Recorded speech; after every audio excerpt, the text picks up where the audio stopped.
Hi, I'm Carolina, your podcast host and expert womb healer. Over the past 5 years, I've served over 500 women to remove physical blockages in their bodies. We achieve this with Reiki. I believe healing doesn't have to be done alone, nor should it be. You will hear stories of healing, methods to heal with, and guest speakers covering taboo topics you won't hear anywhere else.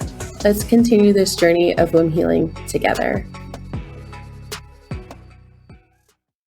Hi, I'm Carolina, your Reiki master and womb healer and podcast host. Thank you so much for being here. Before we get started, don't forget to go ahead and leave a rating and review. It helps us get further on those charts, and we're so excited. Last month, we ranked number 249 on the Apple Podcast spirituality category. I know that may not seem like much, but my only goal was to provide quality episodes every week and eventually rank with a number next to my name. So my goals are already coming true. So today we're talking about something I feel like I'm an expert in, but I think you're definitely going to find very insightful in. I'm definitely not an expert, but what most people get wrong about postpartum. I know. Like, what? What do you mean people get something wrong with their postpartum? So as mothers, we spend so much time talking about conceiving, and then we're getting pregnant, and we're surviving morning sickness, and then you're planning your baby showers, your 20-week appointment, all the milestones in pregnancy, and surviving the third trimester exhaustion, and you go straight into birth. But postpartum is so commonly overlooked. This is the fourth trimester, as it commonly is told. And we don't plan appropriately for this very delicate, vulnerable time. And that's the mistake that people get wrong with postpartum. They don't plan enough or plan appropriately for postpartum. And we're going to dive into what some things you should do to prepare for postpartum. The first thing you should do is understand that you're going to need support. And that support is going to be a little bit different. I recommend hiring a postpartum doula. A postpartum doula is a person, they range between $25 to $75 an hour in some areas, sometimes more. And you can buy packages. There are some doulas or doula agencies that will allow you to have, as part of your baby shower, you can have your guests or family members buy hours. And a postpartum doula really is an expert too in postpartum, knowing they've studied in their certification. What days are your hormones going to peak? What are some signs of more than postpartum blues or baby blues? What are some things your husband can be doing or your partner can be doing to support you on those really hard days? Our postpartum doula, we had one, was amazing. And she was really helping my husband anticipate, all right, tomorrow is going to be a peak of something, or her swollen feet should go down by now. It's time to call the doctor. They are not medical professionals, but they are definitely guides. It's really important to understand that they are not medical professionals, but they have studied postpartum disorders, and they can help be on the lookout when they're like caring for you. That's not right. We should probably call someone, or we should get in touch with your doctor. Or they're also in newborn care. They're helping you take care of the new baby and doing light housework, doing chores, maybe doing some light meal prep or heating up a food. They're helping move things along in your home so that you can rest. Usually postpartum doulas come in either in the daytime or the nighttime. They take care of baby. They make sure maybe if you're breast pumping or if you're feeding, they bring you baby and then take baby back so you can rest. Usually they're stepping in to allow you to have some ease. And especially as you're a first-time mom, they are the most up-to-date. I don't care if your mom is the best in the world, but probably the last time your mom had a baby was 30 years ago, 2 decades ago. So postpartum doulas are the most up-to-date in what is modern and current practice in newborn care. They're also going to be like valuable resources in knowing what parenting styles are available, what is maybe helping you with lactation. So do you need a nipple shield? Do you need to see an IBCLC, which is an international board certified lactation consultant, which is the most specialized kind of lactation consultant you can have Does baby need weighted feedings? Like, they might be able to foresee things that you may have no idea that should be a concern. Because again, they're like walking encyclopedias of this time period in your life. And they have gone through a very rigorous certification to have that. So enough about that. Postpartum doulas, interview at least 3. Go with one that you think is going to be amazing and with your gut. They are not just to take care of baby. They are also to make sure your house is running, cleaning, pumping parts. Some of them do double duty, meaning they're lactation consultant and postpartum doula. And let me tell you, that is priceless, because if they're doing like an overnight shift and you're having trouble pumping, I don't care what anyone says. I took the breast pumping class, and like actually doing it when your milks come in is so different, or trying to get your milk to come in is so different than it is when you're still pregnant and baby's inside of you. I think it's so important. I wish every mom could afford and be given a postpartum doula. Just having someone that's serving you just to make sure you're well is such a game changer, because I didn't have any family around. The next thing is you don't meal prep. I see that common, like, what are we doing to make sure that you have enough food in your freezer? Also, the food that we put in the freezer needs to make sure it's like no tomatoes, no heavy garlic. If you're lactose intolerant and you need to carry that through, we want to be mindful of what we're meal prepping, because if you are going to be breastfeeding, I believe fed is best. Always fed is best. But if you are breastfeeding, we don't know what potentially could upset baby's stomach. Things that you think are inflammatory foods, think that could potentially make baby gassy, like beans, tomatoes are like the 2 things, overly garlic things. I'm lactose intolerant, so my mom actually came in and she made everything non-dairy for me and no pasta dishes.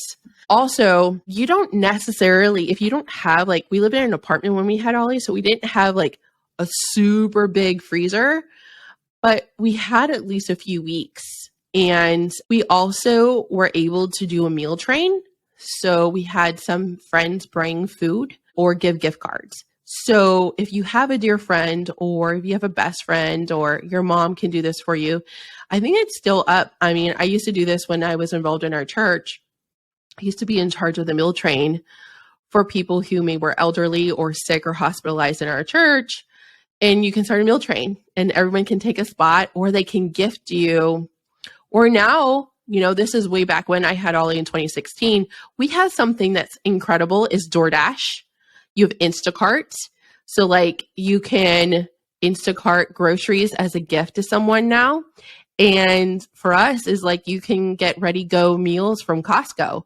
Those are fantastic ideas and ways to, so maybe you don't have a whole lot of family, but if you don't have a lot of freezer space, understand that there are ready to go meals in a lot more places than there used to be. So make sure that you are seeking those out. An Instacart subscription is like $100 a year and allows you to get things delivered to you. And honestly, it saves so much time. The next thing is you don't give yourself enough space to unfold in this new experience. You're like, what? What does that mean? It means that you push this watermelon out of your hoo-ha and you're never going to be the same based upon that birth experience. Whether it was really empowering, and my truest hope is that it was. And now you will be forever changed. You are now responsible for this tiny human. And sometimes that is like a full moment, understanding it's not just you now. Like that was a freak out moment, I think, for my husband and myself. Like, oh my God, like if I F this up, it's not just me anymore. And like the full realization when you're holding this tiny human. I remember we were in the baby's room and I was sitting in the recliner. I was staring at him as he slept. He was in my arms. And I thought, holy shit, I made this human. It's freaking cute. But how am I going to support him for the rest of my life? I felt like I had gotten lucky my entire life on all the things that did go right, how the hell am I going to figure this out?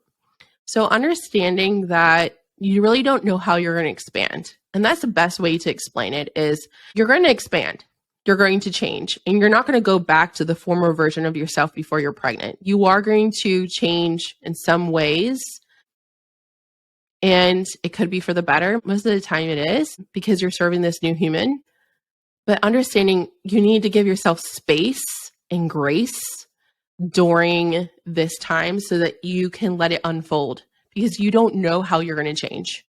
And a lot of that comes with time. With the help of my postpartum doula, I realized like I became hyper organized, but I realized that was a result of the hormones, because I was coming off this traumatic experience with my birth. I was looking for things to control to help me cope, and I wasn't really aware of that. So I was like being very like would time myself. I would carry the baby. I was doing everything one-handed. I really wasn't supposed to move that much because of my C-section. And understand also then after that, I became very dormant and I didn't really move that much. And I had to give myself space to process everything that happened and how it changed. I also became very patient. Before, I used to be called Hurricane Carolina, and I became very still and very patient and almost like observant of everything. And then I moved past that and I started to become more like a full functioning human being, part of the postpartum. You're going to go through a lot. Just give yourself time to expand, contract, or just unfold the way it's going to. And if you need help, make sure you seek it. The last part is you don't need all the stuff. You don't need all the baby swings. You don't need all of the things. I do think actually a swing is helpful, but I don't think that you need all of like everything that's in Bye Bye Baby. I think babies need very little. And if you feel like you haven't bought enough, we bought so much stuff, and like he outgrew half the clothes. We ended up using one pacifier. And honestly, it wasn't even the pacifier like that I thought he would like. He's going to have his own preferences. The baby's going to want their own stuff. Like, so you may think one bottle's really great, but they may not like that nipple of the bottle. Maybe they only like, I remember Ollie went on strike one time and he would only drink at the breast. Like he would starve himself. And I would have to go to the daycare and he would only drink from boob. So you really just need to evaluate what you need. And if there's like this FOMO, like fear of missing out, honestly, there's going to be a new gadget next week. You really don't need everything. And I would spend more money on things that are going to make you feel good, like new pajamas that button down. Clothes are important in postpartum. I think anything that's going to create like easy access if you're breastfeeding is great. I think if you're going to, if I really had to give recommendations for clothes for postpartum, I would get a really great robe, not something that's too bulky. I would get your favorite pair of sweatpants, and especially if you're like in cold weather, would get a great pair of socks. And if you have maternity leave, and I hope that you do, I would really go ahead and understand, like, I would just wear the robe, no shirt, and then I would just pop out my boob and feed the baby when you need to.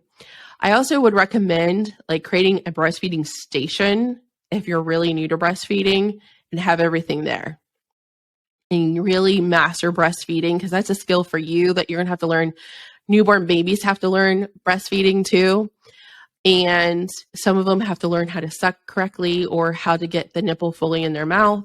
And I think having one station or one area where you're going to breastfeed consistently for a while and learning the different breastfeeding holds makes it easier, and then go from there.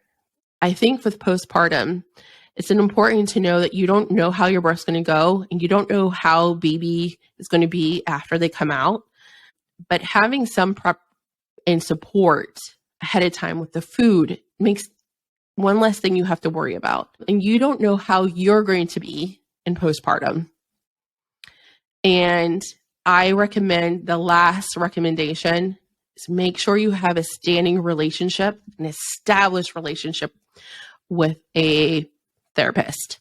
If you are prone to depression or anxiety now and you are not pregnant, it is possible you can develop, you're more likely statistically to have what's called prenatal anxiety, which is anxiety while you're pregnant, and then much more likely to have what we call postpartum anxiety or postpartum depression, which are both known as PPA and PPD. It is much easier to feel safe and much easier to move through those things that are already hard if you have an established relationship with a therapist.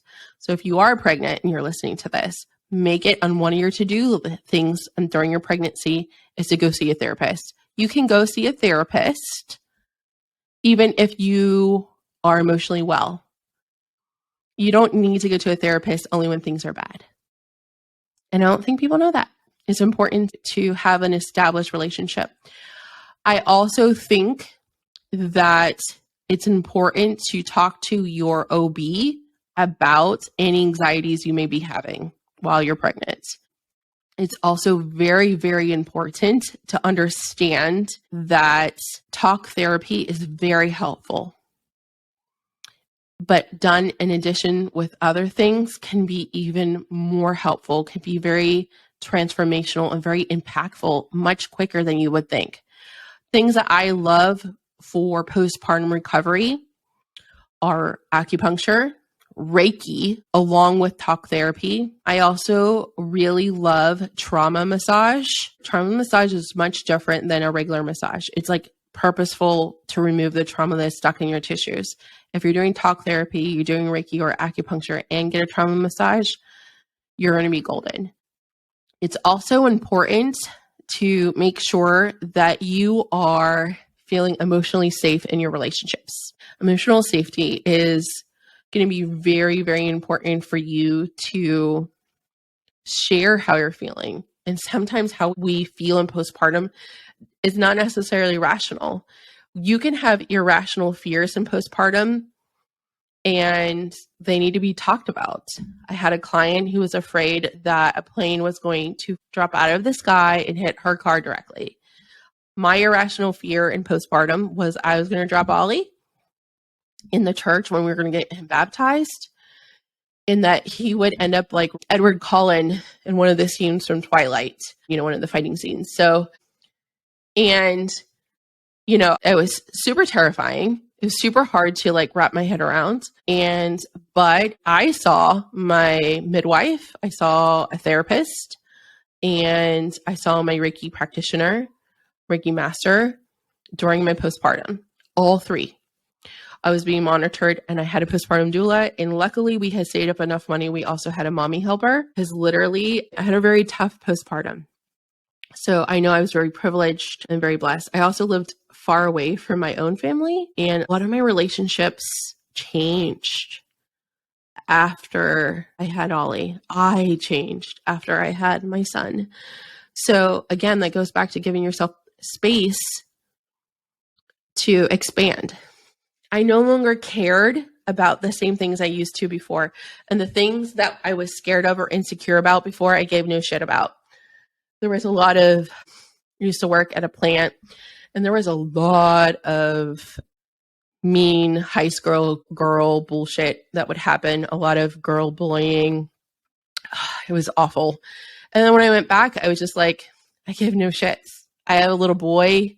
I'm married. I'm driving an hour each way. So literally, I used to be super insecure whether people liked me or not. And then I just came back after 4 months home with my little one. And I was like, I'm here to work. And I lasted 2 months maybe before I quit and went on to a better job. And no one would have ever thought I would have left that job because I was like a top performer. So give yourself time to expand after you give birth to baby, and make sure you can reach out for support.